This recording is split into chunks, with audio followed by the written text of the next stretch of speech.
পরম দয়াল শ্রী শ্রী অনুকূল ঠাকুরের রাতুল রাঙা চরণে জানাই শতকোটি দণ্ডবত প্রণাম। জয় গুরু সকল ইষ্টপ্রাণ দাদা ও মায়েরা।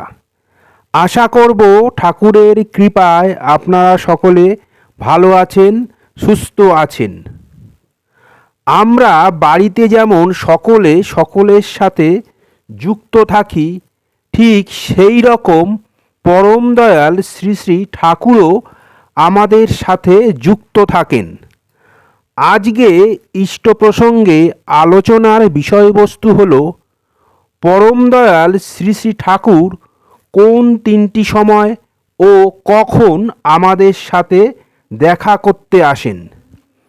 পরম দয়াল শ্রী শ্রী ঠাকুর কথা দিয়েছেন যে তিনি তিনবার আমাদের সাথে দেখা করেন, অর্থাৎ আমাদের সাথে তিনি যুক্ত থাকেন। আমাদের অবশ্যই জানা উচিত সেই পবিত্র তিনটি সময় কখন। আমরা তো জানি না যে সেই পবিত্র তিনটি সময় কখন, তাই সেই সময় হয়তো অকাজে কুকাজে কাটিয়ে দিচ্ছি। নানা রকমের কুচিন্তায় সেই গুরুত্বপূর্ণ সময়টাকে নষ্ট করছি। শ্রী শ্রী ঠাকুর আমার সাথে দেখা করতে আসলেন, কিন্তু আমার সাথে দেখা করতে পারলেন না, কারণ সেই সময়টা হয়তো আমি অন্য কাজে অতিবাহিত করছি। আমি হয়তো অনুভবই করতে পারলাম না যে তিনি আমার সাথে দেখা করতে এসেছেন। না বুঝে সেই সময়গুলো আমরা নষ্ট করি। শ্রী শ্রী ঠাকুর নিজে কথা দিয়েছেন যে তিনি এই তিনটি সময় আমি সকলের সাথে দেখা করি। কোন তিনটি সময়, কখন?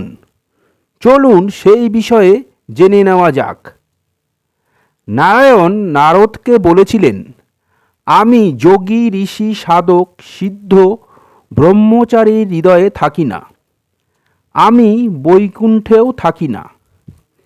যেখানে ভক্তসুলভ সকলে মিলে আমার গুণকীর্তন করেন, আমার গুণগান গান, আমি সেই স্থানে অবস্থান করি।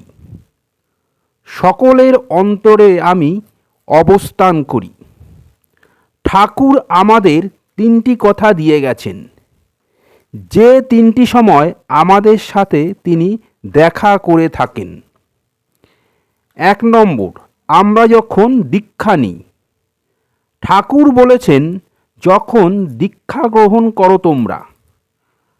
আমরা যখন দীক্ষা নিই তখন ঋত্বিক আমাদের দীক্ষা দিচ্ছেন, কিন্তু শ্রী শ্রী ঠাকুর স্বয়ং আমাদের সামনে বসে আমাদের কিন্তু দীক্ষা দিয়ে থাকেন। তাহলে দীক্ষা নেওয়ার সময় কিন্তু তিনি আমাদের সাথে দেখা করেন। সেই মুহূর্তে তিনি সেখানে উপস্থিত থাকেন। আমি যে তার দীক্ষা নিচ্ছি, তার প্রতি আমার বিশ্বাস আছে, আমার ভালোবাসা রয়েছে, তাকে আমি ভরসা করি। একটু হলেও নিজেকে তার কাছে সমর্পণ করে দিয়েছি বলেই তার দীক্ষা নিতে বসেছি। সেই সময় ঠাকুর আমাদের সাথে দেখা করবার জন্য চলে আসেন। তাহলে প্রথম হলো দীক্ষা নেবার সময় ঠাকুর আমাদের সাথে দেখা করতে আসেন। আর দ্বিতীয় সময়টি হলো অতি প্রত্যুষে যখন আমরা ইষ্টবৃতি করি। ঠাকুর বলেছেন, অতি প্রত্যুষে যখন তুমি ঘুম থেকে উঠে প্রিয় পরমের জন্য ইষ্টার্ঘ্য নিবেদন করো, তখন আমি দুহাত পেতে তোমাদের সেই ইষ্টবৃতি গ্রহণ করি। তাহলে প্রতিদিন এই সময়ে ঠাকুর আমাদের সাথে দেখা করতে আসেন। শ্রী শ্রী বরদা বলেছেন, অতি প্রত্যুষে উঠে আমরা যদি নাম ধ্যান করি, তাহলে সরাসরি ঠাকুরের সাথে আমাদের যোগাযোগ হয়।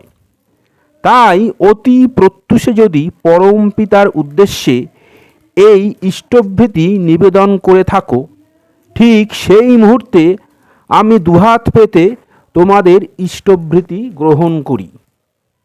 তাই ইষ্টভৃতিটা যেমন তেমনভাবে করবেন না।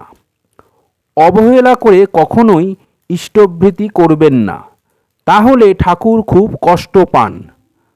আজকে ধরুন না, আমি চাইব আমার সন্তানরা আমার কাছে আসুক, আমার সাথে একটু সময় কাটাক। ঠিক সেই রকম পরমপিতাও চান, আমরা তো তার সন্তান। তাহলে সারাদিনের মধ্যে ওই একটা সময় আমার কাছে আসেন, আর সেই সময় যদি আমি অবচেতন মনে ইষ্টভৃতি করি, তিনি কষ্ট পান।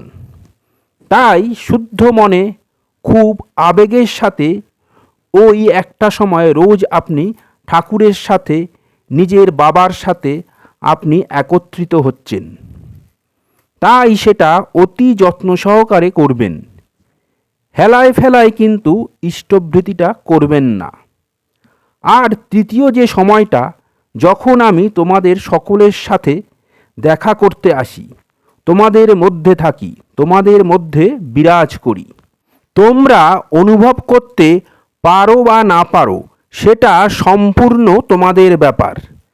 কারণ তুমি যদি সেই সময়টা মন প্রাণ দিয়ে আমার সাথে যুক্ত থাকো, আমার ভাবে ভাবান্বিত থাকো, তাহলেই তুমি অনুভব করতে পারবে যে আমি তোমার সাথে আছি।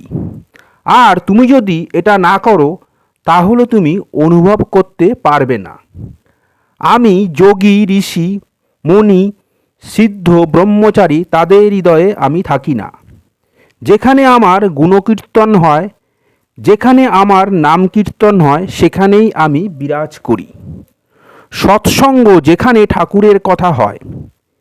এই যে এখন যে কথাগুলো আমি বলছি আপনাদের জন্য, এবং সেগুলো আপনারা শুনছেন, এই যে এই সময়টা, এই সময় কিন্তু ঠাকুর এখানে উপস্থিত রয়েছেন।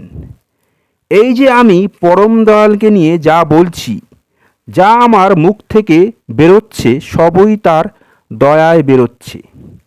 তিনি চাইছেন বলেই এই কথাগুলো আমি বলতে পারছি। যা সঠিক সেই কথাগুলো কিন্তু বেরোচ্ছে। একটাও কিন্তু অনুচিত কথা মুখ থেকে বের হচ্ছে না। এই যে কথাগুলো আমি বলছি, আপনি যদি কোনো কাজ করতে করতে শুনছেন, তাহলে আপনি অনুভব করার চেষ্টা করুন ঠাকুর ঠিক সেইখানে আপনার সাথে আছেন। আপনি যদি শুয়ে শোনেন, তাহলে আপনি অনুভব করুন, দেখবেন ঠাকুর আপনার সাথে শুয়ে আছেন।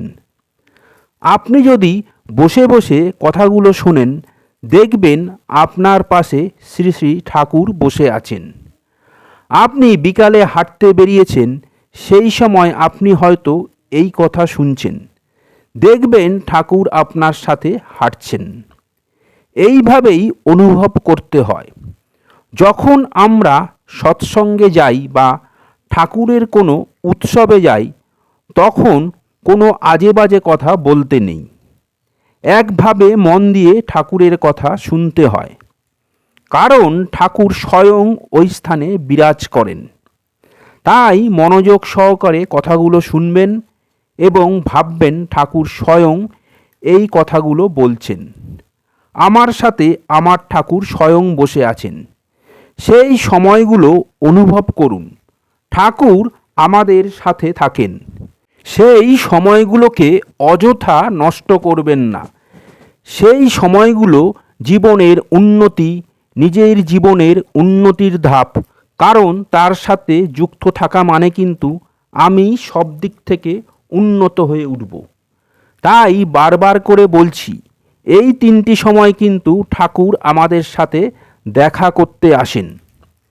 মনে করুন আপনার পরম আত্মীয় আপনার বাড়ি এলেন আপনার সাথে দেখা করতে। তিনি এসে দেখলেন আপনি বাড়িতে উপস্থিত নেই। তখন তার মনের অবস্থা কেমন হবে? ঠিক একইভাবে পরম দয়াল যখন আমাদের সাথে দেখা করতে আসেন, তখন যদি আপনাকে অমনোযোগী দেখেন, তখন তিনি ভীষণ কষ্ট পান। তাই নিজেরা সজাগ থাকুন এবং অন্যকে সজাগ রাখুন। আজকের ইষ্ট প্রসঙ্গ এখানেই শেষ করলাম। আশা করব আজকের আলোচনা আপনাদের ভালো লাগবে। আলোচনাটা ভালো লাগলে লাইক করবেন, বেশি বেশি করে শেয়ার করবেন, যাতে আরও অনেকে উপকৃত হন। আমার চ্যানেলটা সাবস্ক্রাইব করবেন এবং আমার পাশে থাকবেন। এরকম আরও অনেক অজানা ঠাকুরের তথ্য নিয়ে যাতে হাজির হতে পারি। সবাই ভালো থাকবেন, সুস্থ থাকবেন, আনন্দে থাকবেন, খুশিতে থাকবেন। ঠাকুরের কাছে সদা সর্বদাই এই প্রার্থনা করি, ঠাকুর সর্বদাই আপনাদের যেন ভালো রাখে। কালকে আবার অন্য ঠাকুরের তথ্য নিয়ে হাজির হব। জয় গুরু। বন্দে পুরুষোত্তমম।